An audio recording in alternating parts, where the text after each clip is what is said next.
चिंता ने चिता से मुस्कुराते हुए कहा, तुम मुर्दों को जलाती हो और मैं जिंदा इंसानों को। इस दुनिया में हर किसी को किसी न किसी चीज की चिंता जरूर होती है। अमीर को शान की, कायर को जान की, मुसाफिर को सामान की, बड़ों को सम्मान की, स्टूडेंट्स को इम्तिहान की और व्यापारी को नुकसान की। लेकिन क्या आपने कभी सोचा है कि अगर केवल चिंता करने से ही सारी समस्याओं का समाधान मिल जाता है तो ये चिंता बुरी चीज क्यों है? ये बुरी चीज इसलिए है क्योंकि इससे कोई समाधान नहीं मिलता, बल्कि आने वाले समय की बुरी कल्पना से आपके दिल में ये चिंता डर भर देती है। किसी ने क्या खूब कहा है, कष्ट उतना कष्टकारी नहीं होता जितनी उसकी चिंता कष्टकारी होती है। हमेशा ये बात याद रखिए, चिंता और तनाव पक्षियों की तरह होते हैं जिन्हें हम अपने आसपास उड़ने से रोक तो नहीं सकते, लेकिन अपने मन में घरौंदा बनाने से जरूर रोक सकते हैं। अरे इस बात की चिंता छोड़ो कि कौन तुम्हें दुख पहुंचाता है, कौन तुम्हें नफरत करता है, बल्कि इस बात पर ध्यान लगाओ कि कौन तुम्हें प्यार करता है और कौन तुम्हारा भला चाहता है। इस दुनिया की चिंता करना छोड़ दो। याद रखो, ये दुनिया बड़ी भुलक्कड़ है। जब तक आपसे मतलब निकल रहा है, ये केवल तब तक ही आपको याद रखेगी।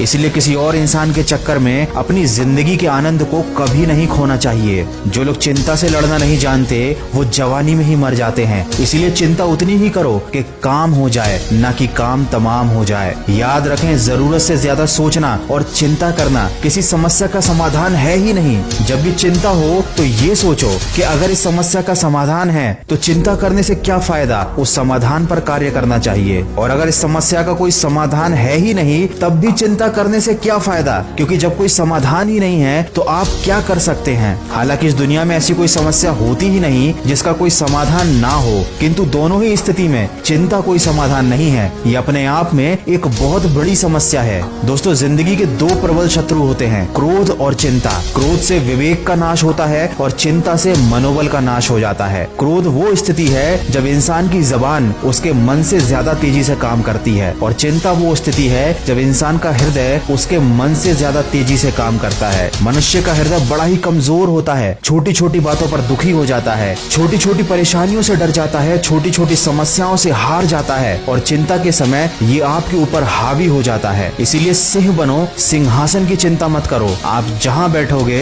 वहीं सिंहासन बन जाएगा। आने वाले कल की चिंता नहीं, बल्कि उसके लिए उत्सुकता होनी चाहिए, क्योंकि चिंता करने वाला इंसान पल पल जलता है, पल पल मरता है। इसीलिए उन चीजों की चिंता करना छोड़ दो जो आपके वश में है ही नहीं। अरे क्यों चिंता करते हो अगर लोग तुमको समझ नहीं पाते? याद रखो, हर कोई इतना समझदार नहीं होता। क्यों चिंता करते हो अगर कोई तुम्हें छोड़कर चला गया? हर किसी की किस्मत में अच्छे लोग नहीं होते। क्यों चिंता करते हो अगर कोई तुम्हें नुकसान होने वाला है? याद रखो, आज नुकसान तो कल फायदा भी होगा। जिंदगी उतार चढ़ाव का नाम है। ज्यादा लालच ना करते हुए संतोष के साथ, समझदारी के साथ अगर आप जीवन व्यतीत करेंगे तो कोई भी परेशानी आपको विचलित नहीं कर पाएगी। किसी भी चीज को हद से ज्यादा प्रेम करोगे तो वो दुख ही देगी। इसलिए केवल अपने आप से प्रेम करो, चिंता करके अपने आप को खत्म मत करो। ये इंसान की फितरत ही अजीब है, उसे हमेशा गिला है कि उसे कम मिला है। अरे जरा नजर उठाकर देखो, जितना आपको मिला है उतना कितनों को मिला है। जिंदगी में थोड़ी नादानी भी जरूरी है, क्योंकि नादान इंसान ही जिंदगी का असली आनंद लेता है। जरूरत से ज्यादा होशियार इंसान हमेशा उलझा रहता है। दोस्तों, कोई हमारी थोड़ी सी तारीफ कर दे तो हम खुश हो जाते हैं, थोड़ी सी बुराई कर दे तो हमारे दिल पे ठेस लग जाती है। जिंदगी में कुछ अच्छा हो तो हम फूले नहीं समाते, जरा सा बुरा हो जाए तो हम चिंता में डूब जाते हैं। हमारा यही स्वभाव हमारी सबसे बड़ी कमी है। ऐसा ही कुछ हुआ मोहन के साथ, जिसकी सब तारीफ करते थे, लेकिन जब उसे एक दिन पता चला कि लोग उसकी पीठ पीछे बुराई करते थे तो वो चिंता में डूब गया। उसकी सारी खुशियां गम में बदल गईं। लेकिन आखिर मोहन उस चिंता से बाहर कैसे निकला,